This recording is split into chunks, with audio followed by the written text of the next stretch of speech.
May 20th, 1967. The sun filters through the dense evergreens surrounding Falcon Lake, Manitoba, as the water's surface shimmers under a crisp spring sky. It's a landscape of serene beauty until an unsettling incident shatters the calm. This is the account you've heard whispers about, the Falcon Lake UFO encounter. The day a lone prospector, Stefan Michalak, walked away with bizarre grid-like burns etched into his skin. Almost 6 decades later, the question of what really happened in those remote woods still looms. Witnesses remember the frantic honking of geese, the eerie metallic craft resting on the jagged rocks, and the horrifying after effects that haunted Michalak for years. Officials found radioactivity in the soil, while skeptics insisted it was a hoax or secret military technology. Yet for Michalak, the scars, both physical and psychological, were no joke. How did a peaceful afternoon of prospecting end with one of Canada's most controversial UFO mysteries? And what forces, terrestrial or otherwise, left a trail of evidence science still struggles to explain?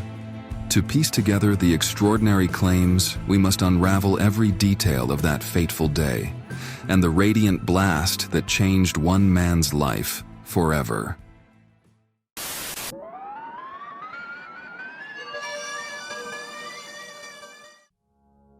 On the brink of mystery. The year is 1967.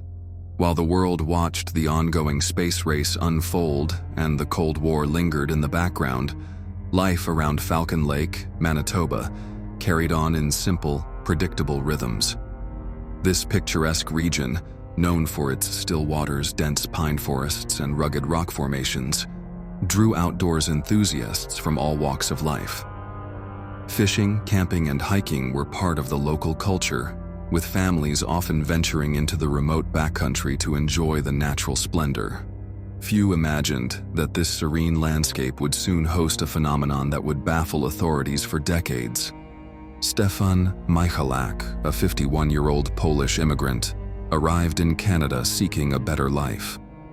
By 1967, he had established himself as an industrial mechanic and avid amateur geologist, dedicating his free time to prospecting for quartz and silver deposits. Known for his practical mindset and meticulous approach, Michalak was hardly the type to chase wild stories or leap to supernatural conclusions. For him, the wilderness near Falcon Lake was merely a promising place to search for valuable minerals, another step toward making his new life in Canada more secure. That May Day promised the usual peace and quiet. Falcons soared overhead, the lake's surface mirrored the clear skies, and the scent of pine lingered in the air. Early reports from locals hinted that nothing out of the ordinary had been seen or heard in the days leading up to Michalak's excursion. In fact, Falcon Lake's most significant draw was its tranquility, a stark contrast to the turbulence and political tensions gripping much of the world at the time. But as the afternoon sun climbed higher, an event unlike any other would forever disrupt the routine calm of this Canadian haven. Strange lights, unexplained markings, and a harrowing personal encounter would catapult Falcon Lake into headlines, prompting both curiosity and skepticism. Locals whispered about mysterious aircraft and bizarre phenomena, while government agencies scrambled to make sense of the claims. Little did anyone know Stefan Michalak's unassuming prospecting trip was about to ignite one of the most enduring UFO enigmas in Canadian history. A harrowing encounter. Stefan Michalak was no stranger to solitude. Shortly after midday on that spring afternoon, he combed the rocky outcrops near Falcon Lake, tapping with his small pickaxe in search of promising mineral veins. Up until that moment, nothing seemed out of the ordinary. The forest was still, with only the occasional rustle of leaves and distant birdsong punctuating the quiet. Michalak had settled into a methodical rhythm.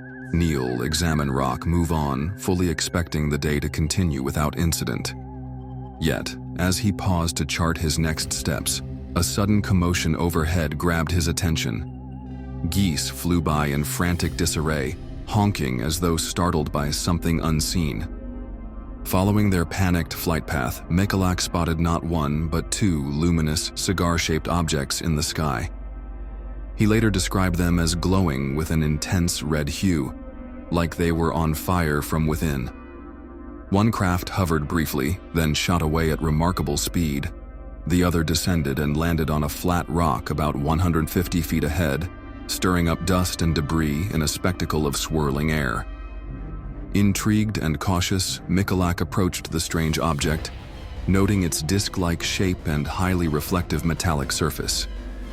An unfamiliar humming noise resonated around him, filling the stillness of the forest with an almost electrical tension. "I thought it might be some secret military prototype," he would recall, explaining why he called out in English, and even in Polish, offering help if needed. No voice replied, but he did catch what sounded like muffled conversation from inside. He took a few steps closer, heart pounding with both fear and curiosity.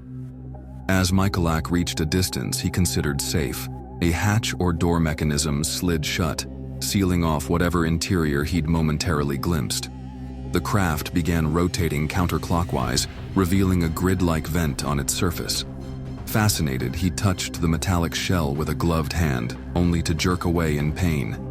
His glove was singed, and a strong odor of burnt rubber filled the air. Before he could fully register what was happening, a sudden blast of scorching heat erupted from the vent. The force was enough to knock him backward, leaving his shirt aflame and his torso feeling as though it had been scorched by a furnace. In the stunned seconds that followed, Michalak wrestled with a wave of nausea and dizziness. A searing grid pattern was already forming on his chest. Red welts that would only worsen as the day wore on. Staggering away from the craft, he tried to collect his belongings, but his hands trembled uncontrollably. He watched, half in shock, as the disc emitted a deafening whoosh and lifted off, disappearing into the sky at a speed he found impossible to describe. Alone in the silent forest once more, Michalak realized his life had just been irreversibly altered. In a daze, he made his way back to his makeshift camp, struggling to ignore the sharp pain radiating from his chest. Each breath seemed more laborious than the last, and sweat poured down his face despite the mild weather. By the time he finally reached the main road, his skin was still singed, and his mind reeled with unanswered questions. Had he just stumbled upon a top-secret military vehicle? Or was there a far stranger explanation lurking behind the gleaming hull that nearly burned him alive? One thing was certain: the bizarre encounter in those Manitoba woods was far from over, and the physical evidence seared into his own flesh would soon draw the attention of authorities and skeptics alike. Canada's most debated UFO encounter. In the immediate aftermath of Stefan Michalak's harrowing experience, word spread quickly through the small communities surrounding Falcon Lake. Local newspapers picked up on the incident, intrigued by reports of a man returning from the wilderness with bizarre grid-like burns scorched into his chest. Readers were drawn to the sensational headlines describing a UFO in Manitoba, but they also found themselves asking pragmatic questions. Was there actual proof? Did any eyewitnesses besides Michalak come forward? What did law enforcement have to say? Official involvement began almost as soon as Michalak sought medical assistance. At the hospital in Winnipeg, doctors documented unusual burn patterns and symptoms that resembled radiation exposure, persistent nausea, headache, and a general weakness he had never experienced before. Although further tests did not confirm dangerously high radiation levels in his body, the grid-shaped burns raised eyebrows among the medical staff. They struggled to match these injuries with any ordinary cause, particularly since Michalak described them as the result of a blast of hot air or gas from a metallic craft.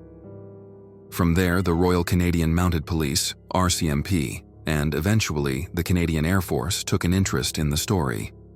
Investigators visited the purported landing site, discovering evidence that both piqued their curiosity and deepened the mystery. A circle of charred moss marked the spot where Michalak claimed the craft had touched down. Soil samples from the area displayed higher than normal levels of radioactivity, and small bits of metal were reportedly found embedded in the rocks. Skeptics pointed out that such fragments could originate from various human activities, everything from mining waste to discarded industrial components. Yet supporters noted that some metal fragments had unusual isotopic compositions, suggesting their origin was not so easily explained. While Michalak's account remained consistent throughout multiple interviews, doubts inevitably arose. Critics argued he might have staged the episode, seeking fame or money. But those who knew Michalak insisted he was reluctant to share his story at all, dreading the ridicule that often accompanies UFO claims.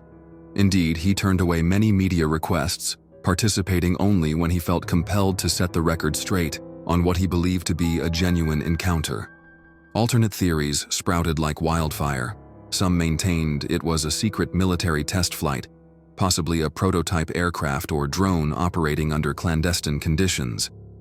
This idea appealed to those who noted the metallic craft's technological appearance and the hush-hush nature of Cold War-era experiments.